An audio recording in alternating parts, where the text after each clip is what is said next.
আসসালামু আলাইকুম। আমি নাহিদ, আর আজকের ভিডিওতে আমি আলোচনা করব শেয়ার মার্কেট যদি বিয়ারিশ থাকে কিংবা শেয়ার মার্কেট যদি ডাউন ট্রেন্ড থাকে তাহলে সেক্ষেত্রে আপনার করণীয় কী হবে এই বিষয় সম্পর্কে আজকে আমার ভিডিও।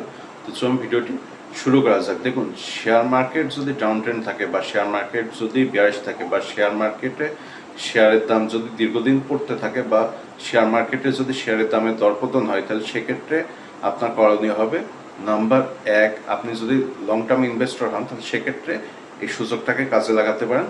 এই সুযোগে যে সকল ফান্ডামেন্টালি স্ট্রং কোম্পানি রয়েছে, অর্থাৎ যে সকল কোম্পানি লাভে ব্যবসা করে চলেছে এবং যে সকল কোম্পানির গুডউইল রয়েছে মার্কেটে, সেই সকল কোম্পানির শেয়ারের দাম আপনি কমে পাবেন।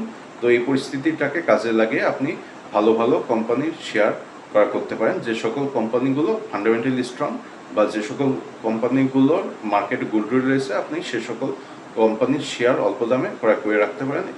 এরপরে নাম্বার দুই, আপনি যে কাজটা করতে পারেন সেটা হলো যে আপনি টেনশন করবেন না। কারণ আপনি যদি ভালো কোনো কোম্পানির শেয়ার ক্রয় করে থাকেন, যে কোম্পানি ফান্ডামেন্টালি স্ট্রং এবং যে কোম্পানির গুডউইল রয়েছে মার্কেটে, সে সকল কোম্পানির শেয়ারের দাম সাময়িক সময়ের জন্য কম হলেও বা সেই সকল কোম্পানির শেয়ারের দাম সাময়িক সময়ের জন্য দরপতন হলেও সে সকল কোম্পানির শেয়ারের দাম অবশ্যই খুব শীঘ্রই বৃদ্ধি পাবে।